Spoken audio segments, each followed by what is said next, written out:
Olá pessoal, vamos dar continuidade ao tema sobre energia em corpos rígidos. Essa é a terceira videoaula sobre esse tema.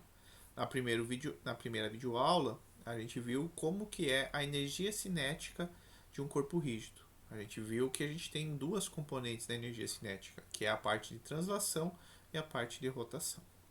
Na segunda videoaula, a gente viu sobre o trabalho, né? Como que você consegue transferir energia para um corpo rígido através da aplicação de uma força, né? Essa energia ela pode ser transferir, ela pode ser positiva ou negativa, né? Tudo depende o que está acontecendo com o teu corpo. E agora a gente vai ver exatamente isso, né? Quando a gente tem um objeto com uma energia cinética, se você realiza trabalho nele ou ele realiza trabalho, a energia cinética dele se modifica, né? Então, como que ela se modifica? E aí a gente vai ver que é um dos teoremas mais legais da física quando a gente fala de mecânica, que é o teorema, o princípio do trabalho energia, tá certo? É um princípio bem simples, a gente já viu esse princípio para corpos, partículas, e agora basicamente a gente vai relembrar o princípio e aplicar em alguns exemplos, tá certo? Então vamos para o nosso quadro. Bom, então o princípio trabalho e energia ele está em destaque aqui neste retângulo amarelo que diz o seguinte: que a nossa energia cinética inicial, quando ela recebe, né, um certo trabalho que pode ser positivo ou negativo, isto vai modificar a sua energia cinética e ele vai ter uma nova energia cinética, tá? Então basicamente é isso. Você tem uma energia cinética, você vai receber, vai sofrer a realização de um trabalho que pode ser positivo ou negativo, né? Se você tem uma caixa que ela tem uma certa velocidade e começa a empurrar ela no sentido da velocidade, você está entregando energia para essa caixa e ela está aumentando a sua velocidade, está mudando a sua energia cinética. Se você faz essa mesma força agora na direção contrária ao que está acontecendo no movimento da caixa, você repara que ela vai diminuindo a sua velocidade. Ela diminuindo a sua velocidade, ela também está modificando a sua energia cinética, né? Então, o que a gente tem o princípio do trabalho e energia é isso. Você tem uma energia cinética inicial, você vai ter um trabalho acontecendo, né, nesse nosso corpo rígido, que pode ser positivo ou negativo, e você vai ter a sua nova energia cinética, tá certo? Lembrando que é o trabalho realizado por forças externas, né? Porque as forças internas, quando você soma todo mundo, elas se cancelam, né? Ah, e o que não podemos esquecer dos nossos momentos de binário, o trabalho realizado, né, por um momento de binário. Ele também está entregando no caso de rotação, né? E T2 é a energia cinética.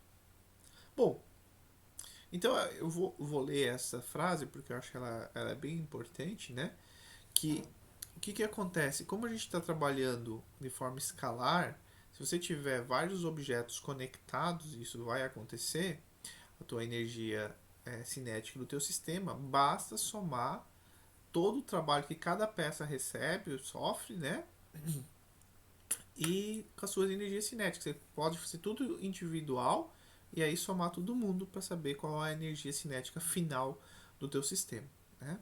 Então, o que está escrito aqui, né, o princípio trabalho-energia pode ser aplicado em um sistema formado por vários corpos rígidos conectados por pinos ou cabos inextensíveis, né, porque eles não podem deformar. Ou então engrenados um ao outro, né, como a gente já viu alguns sistemas de engrenagem. Então, você pode calcular o trabalho individual que cada peça sofre com a energia cinética que ela tem, e aí somando tudo você vai descobrir a energia cinética final do teu sistema, tá bom? Bom, vamos para o nosso primeiro exemplo, tá? Nosso primeiro exemplo ele diz o seguinte: nós temos uma roda, tá? Essa roda ela tem, deixa eu mudar essa cor.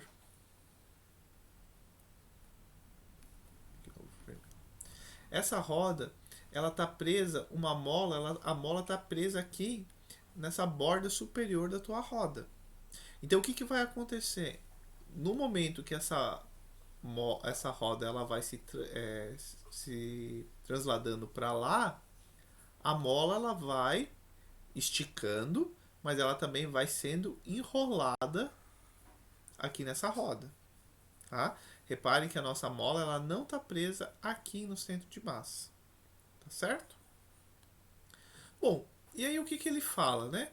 Então, ele dá o raio de giração, dá o peso do nosso disco, diz que a roda ela estava paradinha, né? E ele começa a fazer uma força não, desculpa, começa a aplicar um momento de binário de 200 Nm, né? E aí quando ele começa a aplicar esse momento, ela começa a rodar, né? Ele diz que parte do repouso, isso é muito bom. Rola sem deslizar, melhor ainda, né? Todas essas informações eu já estou falando e vocês já na cabeça já vão pensando, porque são vários assuntos que nós já tratamos em exercícios, em algumas aulas síncronas a gente destacou, mas os vídeos também. Então, todos esses detalhezinhos vão deixando o teu problema mais fácil ou mais complexo, né?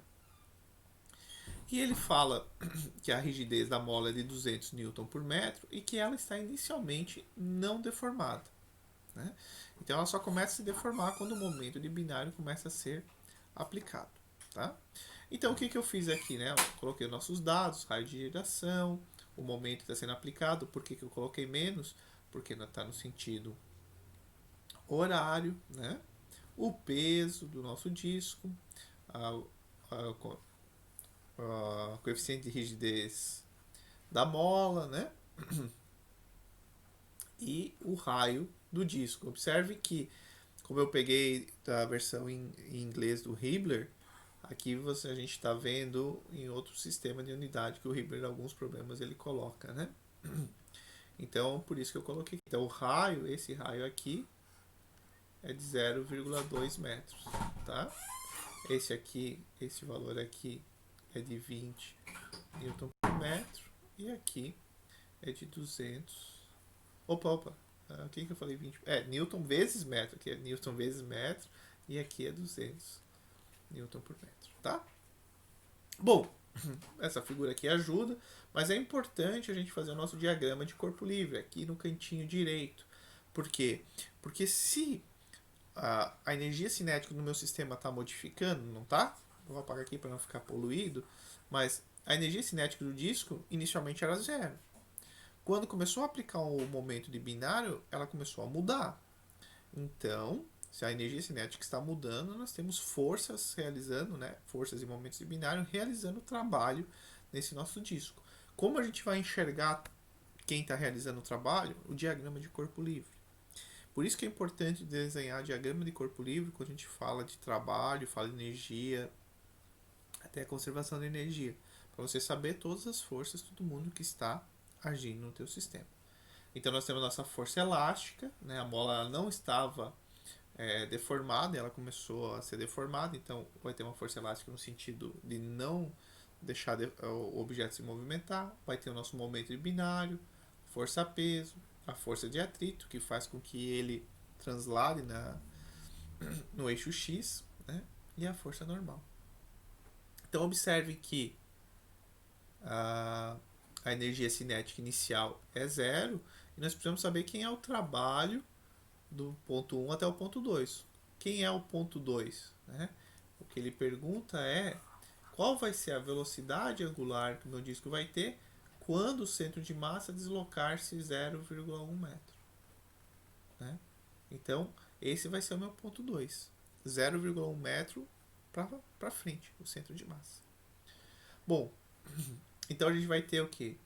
O trabalho da força elástica, o trabalho da força-peso, o trabalho do momento binário, o trabalho da força de atrito, o trabalho da força normal. Meu Deus, quanta coisa. Não, calma. A gente tem que ver quais desses, eu acho que tem vários, que o trabalho é igual a zero, né? A força elástica, bom, a força elástica está nesse sentido aqui, o meu vai haver um deslocamento nesse sentido aqui, então tem trabalho, vai ser negativo, mas tem um trabalho aí, então esse fica. A força-peso está nesse sentido aqui e não há nenhum deslocamento nesse eixo aqui. Então, se não há deslocamento, o trabalho é né? Se o deslocamento é perpendicular à força, melhor dizendo, né? Não há deslocamento na direção da força, é isso que quer dizer. O deslocamento é perpendicular à força, então este aqui é zero. Ótimo, né? Bom, se o que eu falei vale para força peso, então também vale para força normal. A força normal está acontecendo aqui, o deslocamento é nesse sentido aqui, então este aqui também é zero. Bom, o trabalho do momento binário com certeza não é zero, porque com certeza não é zero, porque o disco estava em equilíbrio e ele só começou a mudar a energia cinética dele quando o momento binário começou a ser aplicado, né? Agora esse aqui, ó. E o trabalho da força de atrito? Porque a força de atrito está para lá e o deslocamento está para cá. E aí dá a impressão que vamos ter um trabalho. E não temos. O trabalho da força de atrito neste caso é zero. Por que que é zero? Porque ele diz, olha, o sistema rola sem deslizar. Uma característica do sistema que rola sem deslizar é que a velocidade desse ponto aqui, se eu chamar de A, ela é sempre igual a zero. Então significa que a força de atrito que está agindo no ponto A, este ponto A não tem deslocamento nenhum nesse sentido aqui. É como uma força de reação agindo num pino, né?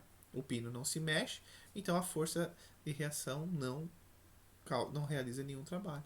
A mesma coisa aqui. Então, como a força de atrito age no ponto A e esse ponto A sempre tem velocidade igual a zero, não há deslocamento entre a força e o ponto onde ela está agindo. Então, o trabalho da força de atrito, quando rola sem deslizar, é igual a zero. Tá certo? Então, o que nós temos que fazer é calcular o trabalho de quem não é zero, que é da força elástica e do momento de binário, certo? Bom, primeiro, o problema diz, olha, eu quero saber qual é a velocidade angular do disco quando o centro de massa se deslocou isso, né? E aí vem as informações importantes. Como o sistema rola sem deslizar, nós sabemos desta relação aqui, que a gente já usou várias vezes, né? O deslocamento do centro de massa é igual ao raio vezes θ, né? Que é dado em radianos, certo? Bom, se o deslocamento é de 0,1, o θ vai ser 0,5 radianos, né? Então, ele quer saber qual é a velocidade angular depois que o disco deslocou um ângulo de 0,5 radianos, tá? Bom, então vamos lá. Primeiro, o trabalho realizado pelo momento de binário é o momento de binário vezes Δθ. Observem que o momento de binário está nesse sentido e a variação do θ também está nesse sentido que eu risquei, né? Os dois estão no sentido horário. Então, o momento de binário vai ser positivo. Você está entregando energia, né? O momento de binário, não, desculpa. O trabalho realizado pelo momento binário vai ser positivo, que está entregando energia para o teu sistema. A gente pode entender que como o nosso momento de binário ele é negativo, mas a variação do ângulo também é negativa, porque a variação do ângulo também está no sentido horário, né? E aí nós temos o momento de binário positivo. Nesses casos, você até pode fazer essa avaliação do menos, mas vocês também podem dizer assim, não, o momento de binário está no mesmo sentido de rotação do teu objeto, então ele só está entregando energia e não está removendo energia, né? Não está tirando energia. Bom, já o trabalho pela força elástica é 1 meio de Ks1, que é o quanto a mola está distendida inicialmente, menos S2, que é quanto a mola está distendida no final. A deformação da mola inicial é zero. Ele diz, olha, a mola está relaxada lá no começo, então é zero. Já a deformação final vai ser 0,1. Por que 0,1? Porque a mola está aqui e aí o disco vai andar 0,1. Então ela vai deformar esse tanto aqui, certo? Mas não é essa deformação seria só essa se a mola tivesse presa aqui. Mas a mola não está presa aqui. A mola está presa aqui. Então, quando o disco vai deslocando, a mola também vai enrolando. Então, quando o disco chegar aqui, a mola vai ter a deformação daqui para cá e mais o todo da mola que está enrolada no disco. Então, a deformação total vai ser esse e esse, né? Um S' e S duas linhas. É o que eu fiz aqui. A deformação total vai ser o deslocamento do centro de massa mais o Rθ. O Rθ a gente já viu que ele tem que ser 0,1, né? Porque o SG é igual ao Rθ e o SG é 0,1. Então, a deformação final da mola vai ser 0,2. Tá? Jogando aqui na equação, a gente vê que o trabalho realizado pela mola é de menos 4 joules, ou seja, a mola está retirando 4 joules da energia cinética do teu disco. Somando menos 4 com 10, o trabalho total realizado por todas as forças nesse sistema é de 6 joules. Agora, aplicando o nosso princípio do trabalho e energia, né? A energia cinética inicial mais o trabalho total é igual à energia cinética final. A energia cinética final, 6 joules. Agora, a gente tem que se preocupar. Tudo bem, encontramos energia cinética final. Eu gosto sempre assim. Eu gosto, encontro a energia cinética final em valor de joules e depois eu vou me preocupar em encontrar as velocidades. Tem gente que já gosta de começar substituindo já desde o começo. Não, faz uma coisa de cada vez. A primeira coisa é saber qual a energia cinética final. Essa. Beleza. Agora eu vou ver como associar a velocidade do centro de massa com a velocidade angular e assim por diante. Então, a energia cinética, a gente viu há 2 videoaulas atrás, ela é dada por uma parte de translação e uma parte de rotação. Agora, o desafio é como eu consigo fazer com que esses dois conversem. E essa conversa, entre aspas, ela vem porque rola sem deslizar. Se rola sem deslizar, o VG é igual a ômega R. Pronto, está resolvido o problema. Substituo aqui onde que era VG ao quadrado por ômega 2, porque é a velocidade que você vai ter no ponto 2, R, que é o raio do nosso disco. O disco ele não era uniforme, então o momento de inércia dele era dado pelo raio de giração, então é m, o raio de giração ao quadrado, e a velocidade angular, né, a mesma que ele tinha. Bom, e aí, substituindo, né, o ômega quadrado aqui é igual ao ômega quadrado aqui, a gente chega que a energia cinética ela pode ser escrita por essa equação aqui. Nós temos o valor da massa do disco, nós temos o raio do disco, nós temos o raio de giração. E dessa forma a energia cinética é escrita em função do nosso ômega 2 quadrado, substituindo por 6 joules aqui, nós encontramos uma velocidade angular de 3,07 radianos por segundo. Ou seja, quando a gente começa a aplicar um momento de binário nesse disco, quando ele partiu com velocidade angular de 0, depois, quando ele deslocou 0,1, seu centro de massa deslocou 0,1 metro, ele vai estar com uma velocidade angular de 3,07 radianos por segundo. Bom, nesse segundo exemplo, o que a gente tem? A gente tem um cano de tubulação, e esse cano ele está suportado aqui em 2 garfos dessa empilhadeira, né? E ele, o que ele começa a fazer? Ele começa a oscilar aqui nesses 2 garfos, tá? E o problema é saber, né? Então o que é? Ó, ele está sofrendo um movimento. Quando θ igual a 30, ele está momentaneamente em repouso. Ele quer saber qual é a força normal e a de atrito que estão atuando em cada dente, né? Que elas são necessárias para suportar um ângulo de qual é a força normal de atrito que está acontecendo quando θ é igual a 0 graus, né? Então essa é a questão.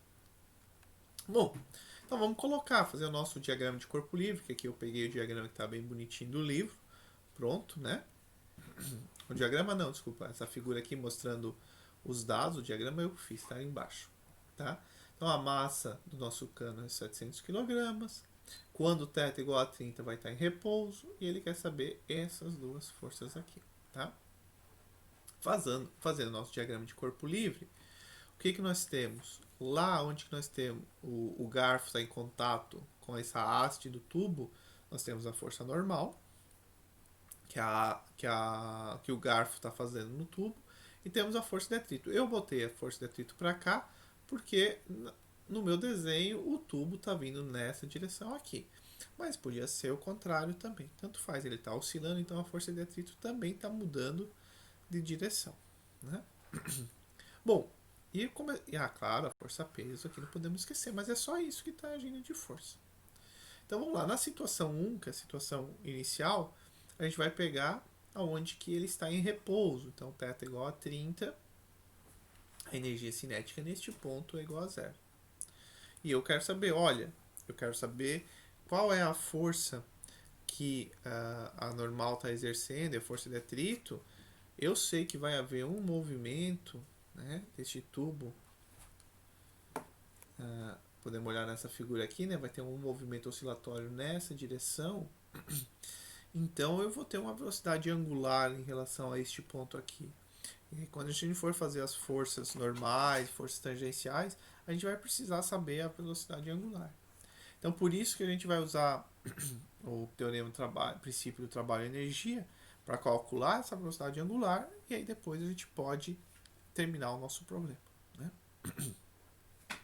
Então o que a gente sabe? A gente sabe que a energia cinética inicial, mas todo o trabalho do ponto 1 até o ponto 2 vai gerar a nossa nova energia cinética. Tá bom? E tá aqui. Quem é o nosso trabalho? Né? Já que aqui é zero, o trabalho total é o trabalho da força de atrito, é o trabalho da força normal e o trabalho da força peso.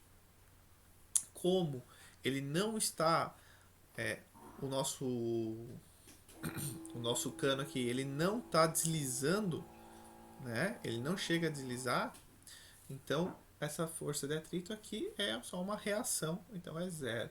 A força normal é zero. Por quê? Porque ele está rotacionando em torno desse ponto aqui. Então não há deslocamento da força normal em relação ao ponto e nem da força de atrito. Né? Ele não está saindo desse ponto.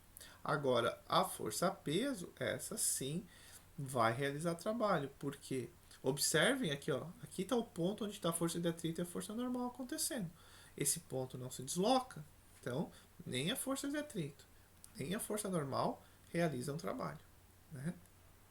Agora, se vocês olharem a força-peso e lembrarem que o trabalho da força-peso tá aqui, ó, é mg delta y, então observem que o centro de massa ele muda dessa direção, desta posição aqui, para essa posição aqui. Ele muda um certo delta y que eu coloquei aqui. Né?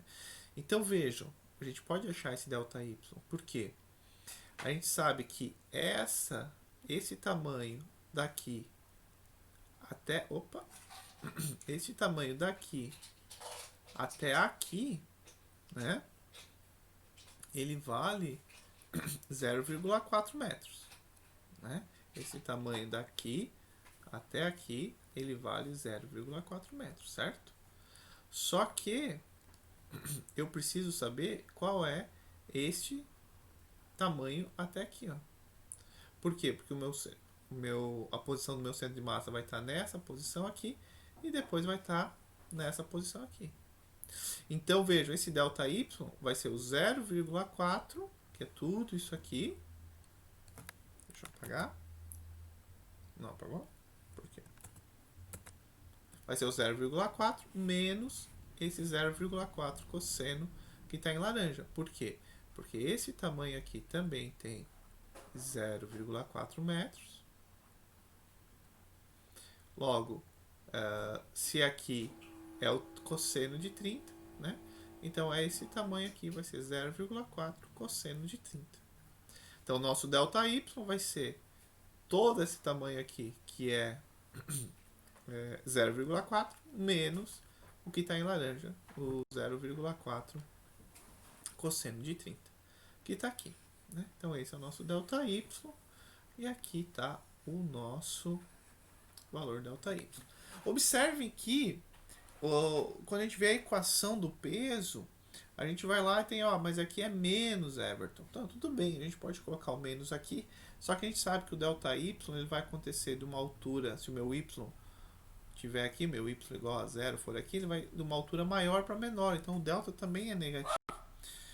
A gente pode já deixar negligenciar esse sinal menos, sabendo que a força-peso e o deslocamento estão no mesmo sentido. A força-peso está nesse sentido e o deslocamento do centro de massa também está nesse sentido. Então, isso implica ter um trabalho positivo. Bom, substituindo a massa vezes a gravidade vezes o ΔY, nós temos o trabalho realizado pela força-peso, vai ser de 368 joules. Como a gente tem um sistema que está rotacionando em torno de um ponto fixo, a gente pode escrever a nossa energia cinética sendo simplesmente um meio de 1 sobre 2 o momento de inércia em relação ao ponto O, ômega quadrado. Né? Ou você já lembra, ou já pode fazer direto, mas se vocês quiserem colocar o termo de translação, que é o termo que eu vou colocar aqui, né, o termo de translação, 1 meio de m VG ao quadrado. Só que como está rotacionando em torno de um ponto fixo, o VG pode ser escrito como ômega R. E aí, fazendo toda a nossa energia cinética e translação, a gente chega na conclusão, nessa conclusão aqui. Mas observe que é o momento de inércia em relação ao nosso ponto O. Quem que é o nosso ponto O? O nosso ponto onde está oscilando. E aí vai ser um anel, que a gente considera esse duto um anel, porque ele fala que a espessura é muito fina, mais a massa dele vezes a distância ao quadrado do eixo. Calculando, a gente encontra esse momento de inércia aqui, de 127 mais ou menos quilogramas por vezes metro quadrado. E encontramos um ômega, uma velocidade angular, quando o θ é igual a zero, de 2,4 radianos por segundo. Certo? Mas ele queria saber quais eram as forças, né? Então agora a gente tem que voltar para cá. Então, colocando aqui meu sistema, né, no sentido anti-horário, a rotação é positiva. E o nosso tradicional x, y. Né? Então, primeiro, temos uma rotação em torno do ponto fixo, vamos usar forças tangenciais e normais. Então, a soma das forças tangenciais vai ser a massa vezes a aceleração do centro de massa tangencial. Vejam, nós podemos fazer a aceleração tangencial pode ser mais ômega R, por que mais? Vamos ver. Essa é uma discussão importante. Quando o meu sistema rotaciona positivo, né, no sentido anti-horário, a minha aceleração tangencial, naquele caso lá embaixo que já está em x, vai ser no sentido positivo também. Então, nesse nosso caso, a nossa relação ela é positiva. Né? Então, a força de atrito eu considerei ela no sentido para cá, né? Lembram que eu falei, ele está oscilando vindo para cá, então a força de atrito está no sentido contrário. Então vai ser essa equação aqui. Já a soma das forças normais vai ser a massa vezes a aceleração do centro de massa normal. E aí entra o que eu falei para vocês, né? Por isso que a gente encontrou o ômega, porque a gente quer saber em θ igual a zero, então a gente precisa saber o nosso ômega em θ igual a zero. Temos o nosso peso aqui, substituindo, né? O peso, 700, o ômega que nós encontramos, o R, que é a distância do nosso ponto de rotação até o centro de massa, a gente encontra uma força normal de 8.480 newtons. Como a gente tem 2 garfos da empilhadeira, cada garfo vai estar exercendo uma força normal de 4.240 newtons. Certo? Isso devido ao movimento. Agora a gente também pode calcular qual que vai ser o momento em relação ao nosso ponto, em relação ao ponto O, né? Porque daí isso só vale, isso aqui só vale, porque nós estamos em rotação em torno do ponto fixo, lembrem disso, tá? E que a soma dos momentos em relação ao ponto O vai ser o momento de inércia em relação ao ponto O vezes alfa. Quem que causa momento em relação ao ponto O? Vamos lá, vamos voltar aqui, ó, nessa aqui. Quando θ é igual a zero, o peso não causa momento no ponto O. A normal também não. A força de atrito está agindo no ponto O também não. Então não tem ninguém causando momento em relação ao ponto O.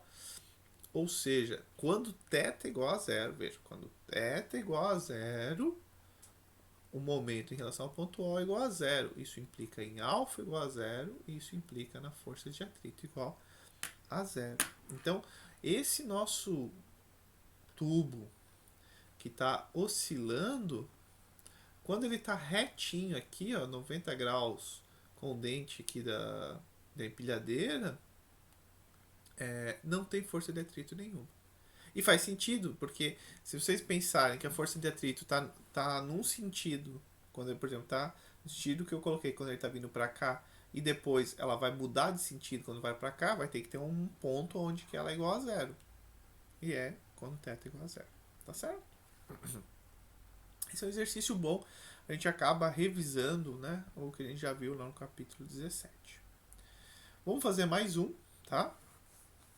Que é o seguinte, agora uma barra, ela está presa em dois blocos, os blocos de massa desprezível, então a gente não precisa se preocupar com a energia cinética deles, tá? Se eles tivessem massa, eles também teriam energia cinética, então a gente teria que se preocupar. Mas como é massa desprezível, não precisamos nos preocupar.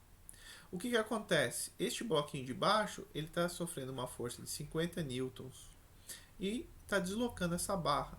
Né? Consequentemente, a barra também vai descer e nós também temos a força-peso. E ele quer saber qual é a velocidade angular quando θ for 45. Agora a gente tem que ver quando que ela sai. Olha, ela sai quando ela está em pé, com θ igual a zero. Ele diz, olha, a velocidade do centro de massa é zero. Então ela está em pé aqui. E aí você começa a fazer uma força de 50 newtons, ela estava paradinha, ela começa a ganhar velocidade, tanto no centro de massa como a velocidade angular. Né? O centro de massa estava aqui nesse ponto, observe que depois ele já vai estar aqui. Então a gente tem as duas velocidades envolvidas. Bom, então primeiro vamos fazer o nosso diagrama de corpo livre para ver as forças que estão agindo. Temos uma força normal agindo aqui, eu botei no sentido aqui, né? Para esse sentido aqui. Mas pode ser para cá também, tudo depende. Né? Qual vai ser o momento que vai estar o lado mais pressionando a parede. Temos uma normal aqui embaixo também, né? Normal B. Temos o peso e a força P. Ele diz, olha, parte quando θ é igual a zero, nós temos velocidade zero, então eu vou colocar θ igual a zero, o nosso ponto 1. A energia cinética é zero. E eu quero saber qual a energia cinética quando θ é igual a 45. Bom, teorema princípio trabalho e energia, né? T1, outra soma de todos os trabalhos, T2. De novo, parece que é super complicado, mas não, né? Por quê? O deslocamento aqui no ponto B é na horizontal e a normal está na vertical. Então esse trabalho é zero. Já no ponto A, o deslocamento é na vertical e a normal está na horizontal. Então também é zero. Opa, aqui não é zero, porque o centro de massa se deslocou na direção, no eixo Y, né? E a força, o trabalho da força P também não é zero, porque o bloquinho B estava aqui, ele está se deslocando para lá na direção da força. Então a gente tem que calcular qual é o trabalho da força peso e qual é o trabalho da força P. Bom, da força peso, eu fiz aqui os dois desenhos. Então, inicialmente está em azul, o centro de massa estava aqui. Depois está em amarelo, o centro de massa agora está neste ponto aqui. Eu preciso saber quanto que é este delta y aqui, né? Deixa eu pôr um Ctrl Z, porque senão eu vou tirar o que eu não quero. Reparem que a posição do centro de massa, se a barra tem 0,8, a barra tem 0,8 de comprimento, a posição do centro de massa é 0,4. A posição do centro de massa quando ela deslocou 45, então é 45 aqui, também é 45 aqui, Vamos ver o que eu escolhi. Eu escolhi o cosseno, né? Então, mas para esse meu desenho aqui, eu vou querer o seno. Apesar que dá na mesma, né? Então, só porque eu quis o seno, porque daí eu acho que vocês conseguem enxergar melhor, que é esse tamanho aqui, vai ser o 0,4, porque essa distância não muda, né? 0,4 seno de 45 vai dar este tamanho aqui. Este vai ser, então, ΔY. De novo, eu já vou colocar positivo, porque apesar que era menos mg vezes ΔY, mas o ΔY também é negativo, porque está indo uma maior altura para uma menor, se o meu referencial está aqui embaixo. E a gente encontra o trabalho realizado pela força peso. Bom, o trabalho realizado pela força P não é muito difícil, né? Ela vai ser o quê? 50 vezes S. Quem vai ser S? S vai ser o deslocamento lá onde que estava o ponto B até onde está o ponto B agora, né? Este S, agora observe, só tem que tomar um... mas eu sempre apago quem eu não quero. Esse S só tem que tomar um cuidado que não é 0,4, agora é 0,8, né? Porque eu quero este valor aqui, ó, que eu estou circulando aqui, né? Então é 0,8 cosseno de 45. A força é constante. Encontramos qual é o trabalho realizado pela força P. Bom, de novo, então a gente já sabe que a energia cinética final vai ser o trabalho que a força peso entregou mais o trabalho que a força P entregou. Então vai dar 39,77 joules. Agora que me preocupo, como que eu acho o VG, ômega e assim por diante. Uma coisa de cada vez, tá? Tá lá, a energia cinética da nossa barra é dada por isso aqui. E o desafio é encontrar a relação de VG com ômega. E a gente pode fazer de duas maneiras. Uma maneira mais simples, que é como o livro fez, e uma maneira mais complicada, que é como eu vou fazer. Mas não é porque eu gosto das coisas complicadas, mas é porque eu quero que vocês vejam que há outras possibilidades, tá? Por isso que eu vou fazer, mas também não é tão mais complicado, é só um pouquinho mais de conta, tá? Mas as duas dão certo. Porque a gente precisa achar a relação de VG com ômega. Esse é o nosso objetivo, achar essa relação entre VG e ômega, tá certo? Bom, o que eu vou fazer é o que está em amarelo. Eu vou aplicar a equação do movimento relativo para a gente revisar um pouco e para vocês verem essa possibilidade.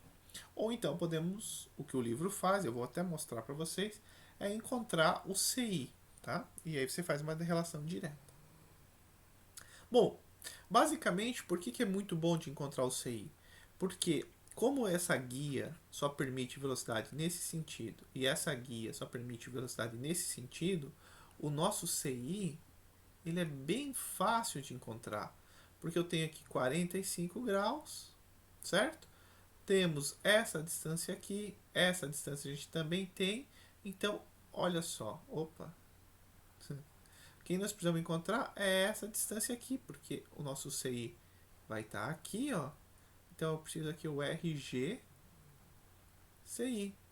Né? Geometria simples, né? A gente encontra através da lei dos cossenos, você encontra o RCI. E a gente sabe qual é a vantagem de encontrar o RCI, que no nosso caso o VG vai ser o ômega, o RCI. E aí acabou o problema. Né? Era isso que você buscava, uma relação de VG com ômega. Acabou o problema. Mas eu vou fazer pelo outro jeito. Tá? Só para mostrar que tem essa possibilidade. Vocês vão ver que é até um pouco mais complexo. Mas, por exemplo, quem não gosta de CI, não treinou CI, vai ter que vir por esse jeito aqui. Ou aprende o CI. Tá? Então veja uma vantagem de aprender o CI. Lembra que eu falei para vocês? Eu acredito que sim. Que o CI é um plus a mais. Você vai precisar dele para resolver? Não. Mas dependendo das situações, ele ajuda bastante. Neste caso, ajuda absurdamente. Né? Mas vamos ver. Não sei CI, nunca ouvi falar em CI, nunca ouvi falar, não sei o que é isso. Então eu vou ter que fazer pelo movimento relativo. Então tá bom. Então primeiro, vamos lá. VA é VAJ. Ah, mas o VA é negativo. O VB é negativo. Não precisa. As contas vão me dizer. No final eu não vou precisar. Mas as contas vão me dizer. Então, se tiver negativo, vai estar dentro do VA ou dentro do VB. Tá? Bom, aplico a equação relativa. VB, VA, ômega K, R, de B em relação a A. Esse aqui é o R de B em relação a A. Por quê? Eu coloquei o ponto base sendo A, então o meu R de B em relação a A é esse vetor aqui. Então vai ser 0,8 seno na I, né? Seno de 45, 0,8 cosseno de 45 na J, né? Porque a gente está usando este ângulo aqui, beleza? Bom, fazendo aqui está o nosso VB, o VA, aí a gente chega nessas duas relações, certo? E não tem mais o que fazer, porque eu não conheço o VB e nem conheço o VA. Mas se eu pegar agora só o eixo X, eu vejo que, eu vejo que VB, que está em X, está na direção Y, vai ser 0,5656 ômega, certo? Então guardamos essa informação. Agora tem que ir para o nosso centro de massa. Então o que eu peguei? Vou pegar esse VB, que eu conheço a direção dele, que é na I, e vou escrever meu VG. Só que veja, o meu VG ele tem componente I e J. Então, vamos lá. Então lá o VG, nosso ponto base é o B, então agora é ômega RGB, né, de G em relação a B, que é esse valor aqui, 0,4, porque só está o centro de massa, positivo, porque o ponto base é B, né, e aí começa a multiplicar, né, faz aqui eu abri o produto vetorial, certo? E chegamos que VG é esse valor aqui na direção I e esse valor aqui na direção J. Mas veja, o que eu preciso é VG ao quadrado, ainda bem. Né? Quem que é VG quadrado? É o vetor VG escalar o vetor VG. Tá? Veja, como que é o escalar? Um por outro, fica esse vezes esse, mais esse vezes esse. Né? J com I vai dar 0. E aqui está o nosso valor de VG, que era o que nós precisávamos. Precisava a relação de VG com ômega. Então basta eu substituir este valor agora aqui. O nosso é uma barra, então o momento de inércia é 1 sobre 12 ml ao quadrado, onde L é o tamanho da barra e M é a massa. E substituindo, a gente encontra o ômega, a velocidade angular da barra, naquele instante de 6,11 radianos por segundo. Observe que como a gente tem o quadrado aqui, essa resposta, na verdade, ela seria mais ou menos, né? Porque você está tirando uma raiz. Mas eu vou lá, eu olho o meu sistema e eu sei que o mais não faz sentido, né? Quer dizer, se eu me baseio aqui sendo positivo, eu sei que ela vai estar com uma velocidade angular nesse sentido aqui. Tudo bem? Então era isso, né? Princípio de trabalho e energia é uma técnica legal, mas depois que a gente vai usar a conservação de energia, tudo que se conserva energia é mais fácil por conservação de energia, né? Não acho que não fui claro, mas vou tentar refazer. Vou mudar a tela. Só terminar. Então, depois tentem fazer pelo CI, né? E me falem se vocês acharam mais fácil fazendo pelo CI. Vou mudar a tela e a gente encerra essa aqui. Então, o que eu estava querendo dizer é que a gente já viu para a partícula, então a gente vai ver para cá também a nossa próxima videoaula, que é a conservação de energia. Então, todos os trabalhos feitos por forças conservativas, você não vai mais precisar ficar fazendo o cálculo do trabalho, você precisa saber o deslocamento, que tudo fica mais complexo. Você vai simplesmente fazer conservação de energia. O cálculo do trabalho ele vai vir para as forças não conservativas, que vai ser uma coisa aqui ou acolá. Então, é importante saber o princípio de trabalho e energia? Sim, porque é ele que gera tudo isso. Né? A conservação de energia também vem dele. Mas o principal foco desse capítulo é a conservação de energia, tá bom? Que é a nossa próxima videoaula. Então, não percam. Valeu, gente. Até lá.